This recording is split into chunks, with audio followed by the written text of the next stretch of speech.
Bonjour mesdames et messieurs, je vais vous présenter l'étude préliminaire pour l'intégration d'un chatbot comme dispenseur d'indices dans un escape game. Ce mémoire a été encadré par monsieur Yerno et monsieur Vanhoff. Tout d'abord, nous allons commencer par le plan de présentation. L'introduction, qui va aborder les questions de recherche. Ensuite, nous aurons l'état de l'art sur l'escape game et sur le chatbot. Ensuite, nous verrons le lien entre le chatbot et l'escape game. Ensuite, la méthodologie utilisée, c'est-à-dire il y aura la création d'un escape game virtuel avec l'intégration de dialogue flow. Et ensuite, après que les participants ont joué à l'escape game, on pourra réaliser un sondage. On pourra évaluer les résultats. De là, nous pourrons tirer des conclusions. Nous verrons ensuite pour vos questions. Rentrons dans le vif du sujet. Isaac Asimov disait « L'être humain croira toujours que plus le robot paraît humain, plus il est avancé, complexe et intelligent. » Abordons l'introduction avec les questions de recherche. Comment le chatbot apporte un soutien émotionnel efficace aux joueurs? En effet, le chatbot doit avoir de l'empathie et de l'engagement. Empathie, c'est-à-dire se mettre à la place du joueur et pouvoir répondre. Par exemple, avec les techniques de NLP, il pourra analyser les sentiments et peut-être mieux répondre à ses demandes. Aussi, l'engagement, c'est-à-dire ne pas se contenter par des réponses fermées oui ou non. Comment le chatbot propose des indices pertinents et adaptés aux joueurs en s'adaptant à leur progression. En effet, si c'est des joueurs plus aguerris, ils préfèrent avoir des réponses aussi peut-être plus intéressantes et donc qui sollicitent plus la recherche. Comment garantir la confiance des joueurs envers le chatbot? En effet, l'être humain a tendance à se confier à un autre être humain, mais pas à une machine, donc il va falloir le mettre en confiance. Le chatbot peut-il remplacer le maître du jeu? Et c'est là la question cruciale de ce mémoire. Tout d'abord, abordons l'état de l'art sur l'escape game. Si vous n'avez pas participé à un escape game, je vous invite vivement à en participer. Il y a une dose d'adrénaline et l'envie de chercher des solutions à des problèmes en un temps limité. Il y a tout d'abord des règles du jeu qui sont définies par le maître du jeu et qui sont rappelées au début de l'expérience. Les joueurs doivent sortir en un temps limité des pièces. Ensuite, il y a une pièce ultime pour la sortie ultime de l'escape game. Nous retrouvons aussi dans l'historique les types d'escape games récréatifs et éducatifs. À la base, ils étaient récréatifs et les premiers sont apparus au Japon, souvent sur le thème du fantastique et de l'horreur, pour solliciter et engager le joueur. Donc pour mettre vraiment une ambiance et une atmosphère. Ensuite, nous avons une réflexion et une collaboration qui doit se faire entre les joueurs. Nous avons différents types de puzzles à l'intérieur de l'escape game. Alors il peut y avoir des types plutôt logiques, plutôt mathématiques, plutôt physiques. Si c'est mathématique par exemple, ce sera résoudre des problèmes du type addition, soustraction, ou voire plus complexes. Nous pouvons avoir des types logiques, plutôt il faut remettre dans un certain ordre, et si c'est physique par exemple, s'il faut traverser un pont, il faut éviter peut-être des obstacles sur ce pont.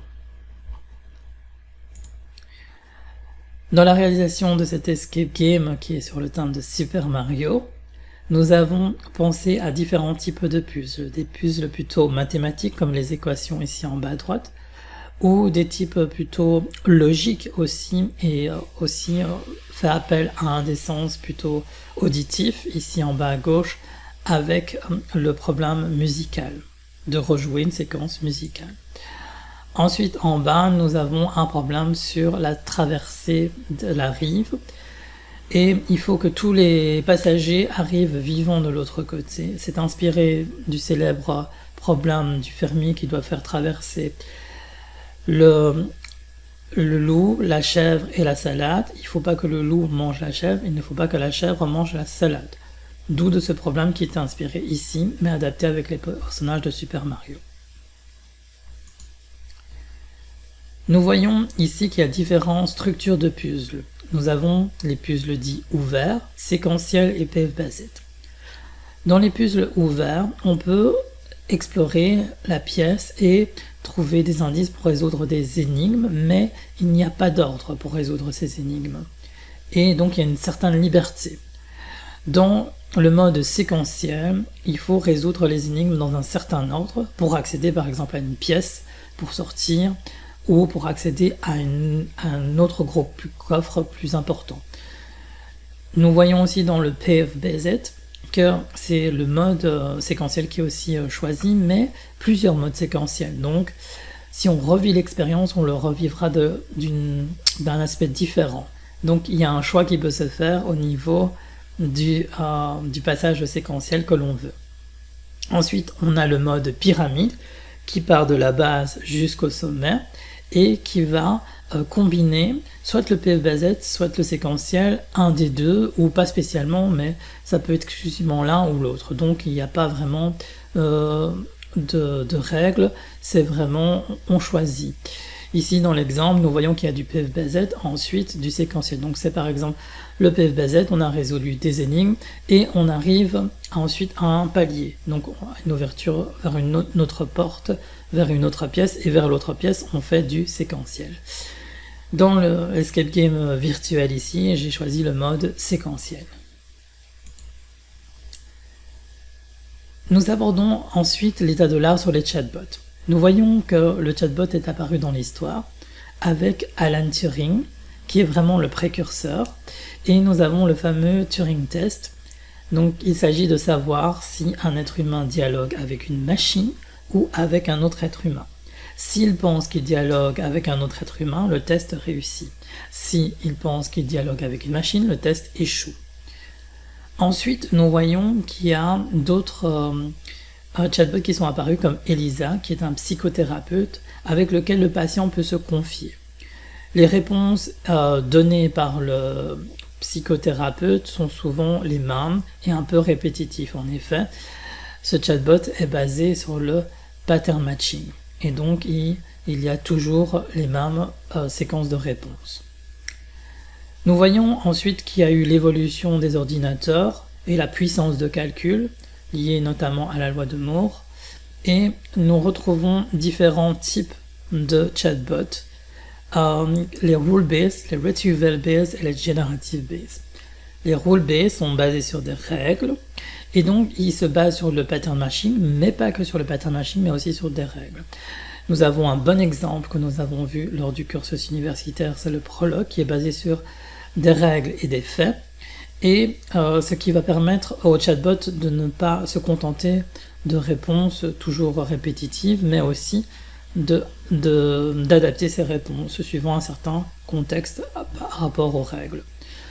Nous avons aussi le retrieval based qui va rechercher dans une base de connaissances. Et donc c'est limité. Et cela convient parfaitement par exemple pour des facs online sur un certain sujet. Nous avons aussi les chatbots generative based qui vont générer du texte à la volée et donc en direct, et à chaque fois cela va être du nouveau texte. Nous retrouvons dans ce type de génération les nouveaux chatbots tels que ChatGPT et XiaOS. Donc si par exemple vous donnez quelques mots-clés à XiaOS, il va vous générer un poème. Il faut savoir que ces chatbots, XiaOS et ChatGPT, ne sont pas uniquement generative based, mais aussi rule based et retrieval based.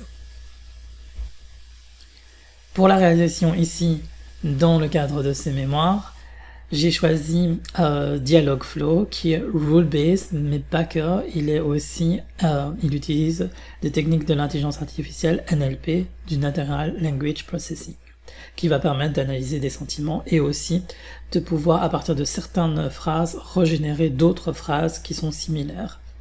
Donc il ne faudra pas rentrer toutes les phrases. Nous allons voir le lien entre le chatbot et l'escape game. Donc en quoi est-ce qu'un chatbot peut aider le joueur? Donc il peut le débloquer s'il est perdu, qu'il ne sait pas ce qu'il doit faire face à une énigme. Il peut aussi, par des balises, l'aider à un certain moment. Donc on envoie des signaux au programme et le chatbot va se déclencher, va se dire le joueur est dans telle pièce et donc il faut que je l'aide à ce niveau-là. Nous voyons aussi que le joueur est immergé dans l'expérience. Et nous pouvons personnaliser l'expérience, c'est-à-dire que si le joueur est plus avancé, il souhaite peut-être que le chatbot lui en dise moins pour qu'il puisse deviner de lui-même aussi. Le cas contraire, s'il est plutôt débutant, il aimerait bien que le chatbot puisse le guider au mieux. Nous voyons que suite à la conversation entre le chatbot et le joueur, nous pouvons analyser les dialogues et aussi voir l'historique des conversations, voir aussi quand le joueur a fait appel au chatbot. Ici dans le jeu, nous avons inclus un bouton avec l'appel du chatbot. Donc ce qui serait intéressant, c'est de faire une référence pour essayer de faire des statistiques sur ce bouton pour savoir à quel moment cela a été appelé. Et donc toutes ces analyses sont importantes pour pouvoir améliorer l'expérience et le jeu et peut-être améliorer la programmation du chatbot. La méthodologie qui était utilisée, donc ce qui a été utilisé, c'est la création d'un escape game virtuel. Donc j'ai créé cela avec Angular et TypeScript, avec de l'HTML et du CSS3 puisque je suis designer. Je suis aussi inspiré du thème de Super Mario pour que cela soit plus attractif et j'ai essayé de trouver des énigmes intéressantes. Ensuite, nous avons lancé l'expérience, d'abord une mini phase de test pour pouvoir corriger la programmation du chatbot si jamais il y avait par exemple des réponses erronées ou des réponses inattendues. Ensuite, l'expérience commence réellement et sur un panel de 25 personnes que nous avons sélectionné, nous avons pu ensuite tester l'escape game et ensuite ils ont pu répondre à un mini sondage pour répondre indirectement aux problèmes de recherche.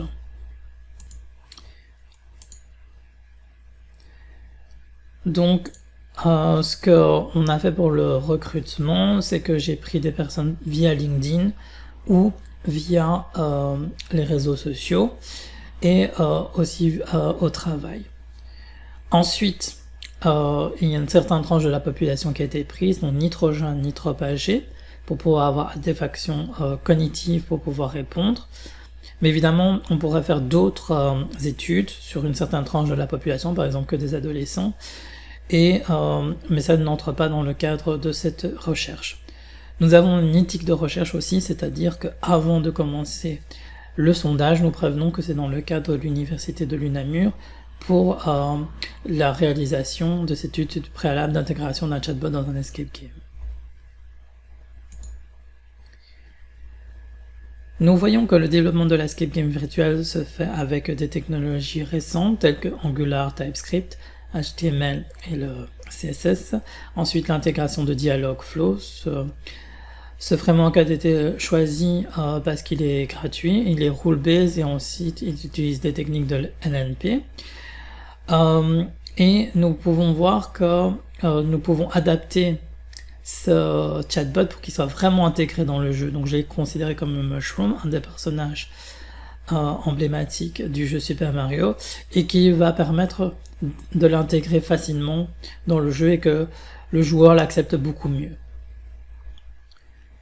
Ensuite, nous avons des tests d'interaction qui peuvent se faire entre le joueur et le chatbot.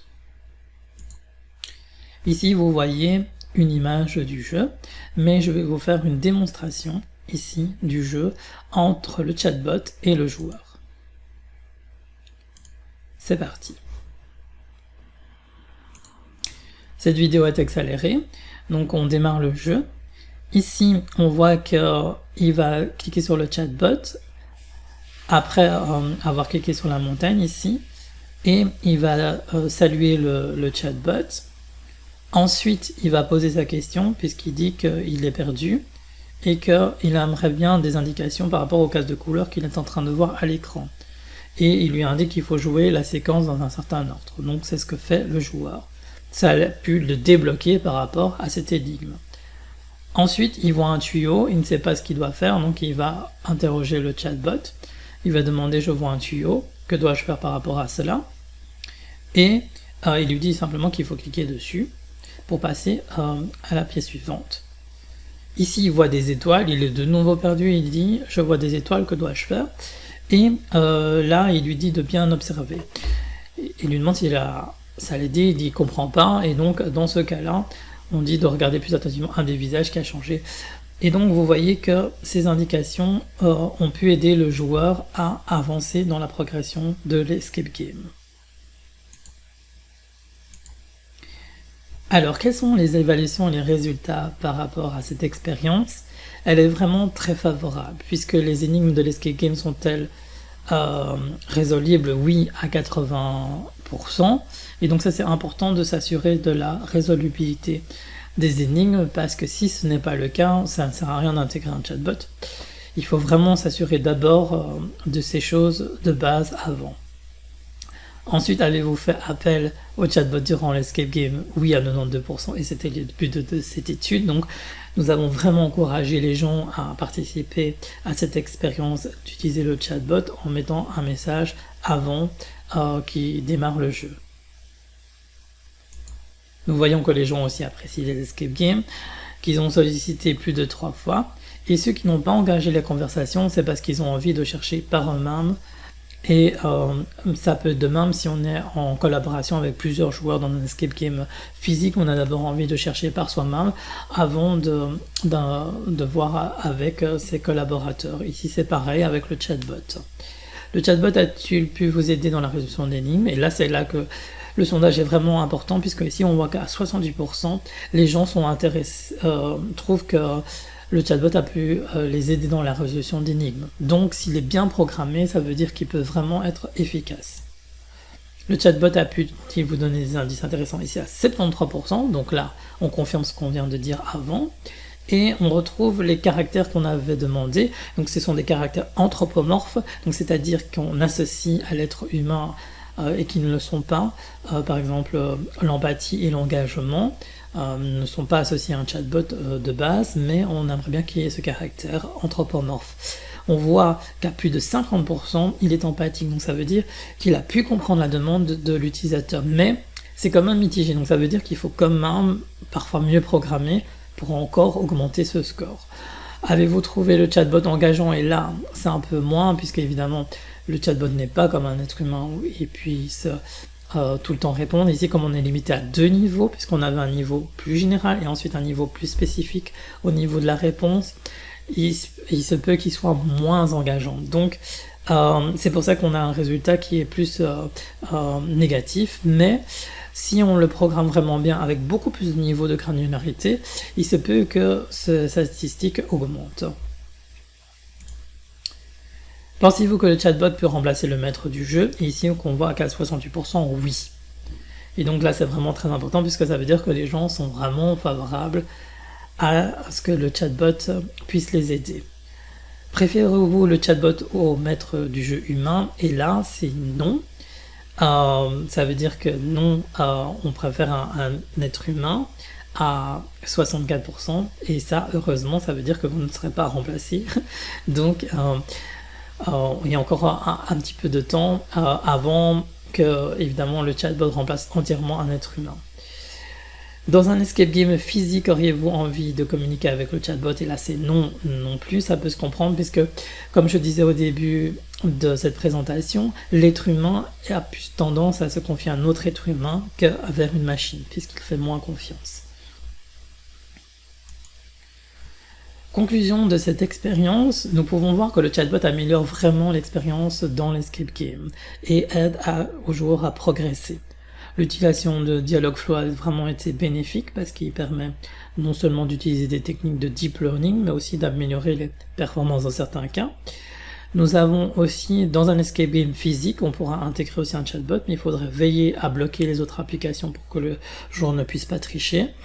Et on pourrait personnaliser aussi l'expérience. On pourrait aussi faire des détections par des balises s'il se trouve dans telle pièce pour envoyer des signaux au chatbot, et ainsi il pourrait améliorer et détecter mieux l'intent qui correspond.